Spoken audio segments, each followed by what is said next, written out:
നമ്മളൊക്കെ മാംസം സ്വീകരിച്ചവരാണ്. അല്ലയോ? മാംസം സ്വീകരിക്കുന്ന ആരെങ്കിലും ഉണ്ടോ ഇവിടെ?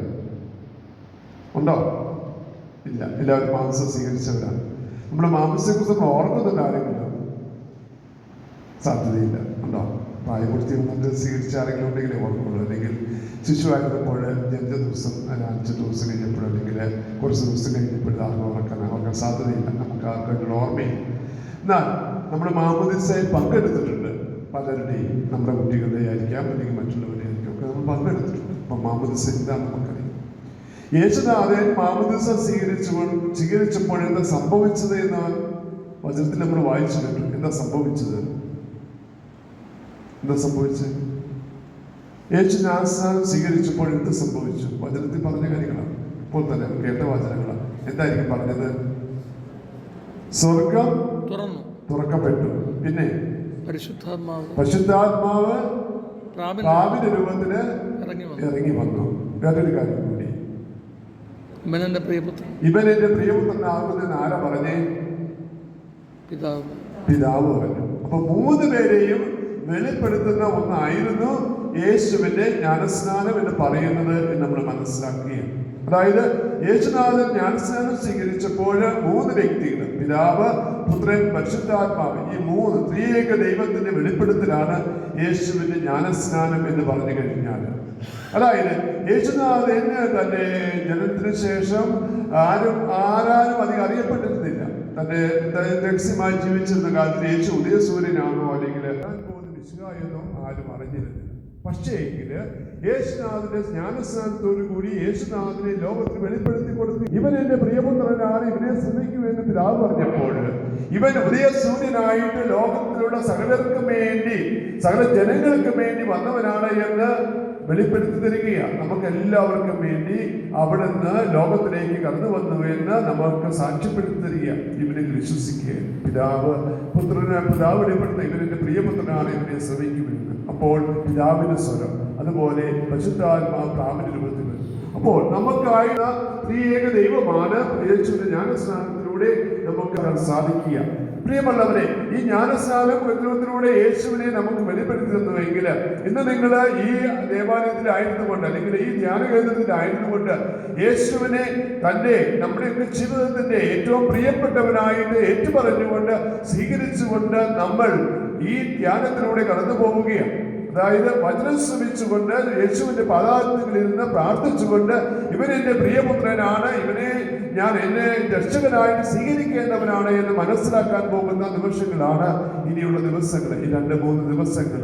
തീർച്ചയായിട്ടും നമ്മുടെ ജീവിതത്തിന്റെ എല്ലാ പ്രാരാബ്ദങ്ങളെയും മാറ്റിവെച്ചുകൊണ്ട് ഒരല്പസമയം ദൈവത്തോടു കൂടി ആയിരിക്കുവാനായിട്ടാണ് നമ്മൾ വന്നിരിക്കുക. ക്രിസ്മസ് സീസണിന്റെ ആ ഒരു മഹോത്സവത്തിലാണ്. ഇപ്പോഴും ക്രിസ്മസ് സീസണിലാണ്. അതോടൊപ്പം തന്നെ നമ്മൾ പെരുന്നാളുകളുടെയൊക്കെ തിരക്കിലുമാണ്. എല്ലാവർക്കും തിരക്കൊക്കെയുണ്ട്. പക്ഷേ എങ്കിൽ ആ തിരക്കുകളെല്ലാം മാറ്റിവെച്ചുകൊണ്ട് നാം ഇവിടെ ആയിരിക്കുന്നത് ഒന്നാമതായിട്ട് വചനം കേൾക്കുവാനായിട്ടാണ്. വചനം കേൾക്കുന്നതിന് വേണ്ടിയാണ്. വചനം മനസ്സിലാക്കി ദൈവത്തെ അറിയാൻ വേണ്ടിയാണ്. വചനം നമ്മുടെ ജീവിതത്തിന്റെ കുറവുകളെ നമുക്ക് മനസ്സിലാക്കി തരികയാണ്. യേശുവിന്റെ വചനം കടന്നു വരുമ്പോൾ ഞാൻ ആയിരിക്കുന്ന അവസ്ഥ എന്താണ് എന്ന് എനിക്ക് പറഞ്ഞു തരികയാണ്. ആ വചനം ശ്രമിച്ച് ആ വചനം ധ്യാനിച്ചു കഴിയുമ്പോൾ ഞാൻ എന്റെ ജീവിതത്തിന്റെ കുറവുകളെ മനസ്സിലാക്കി തരുമ്പോൾ ഞാൻ ആ വചനം കേട്ട് ധ്യാനിച്ചു കഴിയുമ്പോൾ ദൈവത്തിന്റെ സ്വരം എന്നിലേക്ക് കടന്നു വരികയാണ്.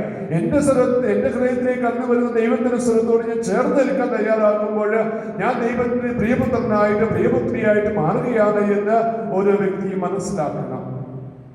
അതോടൊപ്പം തന്നെ ഈ ധ്യാനത്തിലൂടെ കടന്നു പോകുമ്പോൾ, ഈ വചന ശുശ്രൂഷയെ കടന്നു പോകുമ്പോൾ ഞാൻ എന്റെ കുറവുകളെ മനസ്സിലാക്കി ഏറ്റുപറഞ്ഞ് ദൈവത്തിന്റെ മുന്നില്, സഹോദരന്റെ മുന്നില് എന്റെ പാപങ്ങളെ ഏറ്റുപറഞ്ഞ് നല്ലൊരു കുമ്പസാരം നടത്തുമ്പോൾ ദൈവവുമായിട്ട് ഐക്യത്തിൽ കഴിയുകയാണ്. ഒരുപക്ഷെ നമ്മളൊക്കെ കുമ്പസാരിച്ചവരായിരിക്കാം. ക്രിസ്മസ് വരെ കുമ്പസാരിച്ചിട്ടുണ്ട്. പക്ഷേ എങ്കില് എല്ലാം പോരായ്മകളെല്ലാം ഞാൻ മനസ്സിലാക്കിയല്ല കുമ്പസാരിച്ചത്. ഒരു ഒഴുക്കൻ കുമ്പസാരമാണ് നടത്തിയത്. ഈ ധ്യാനത്തിലൂടെ ഈ 2 ദിവസമേ ഉള്ളൂ, അല്ലെങ്കിൽ 3 ദിവസമേ ഉള്ളൂ.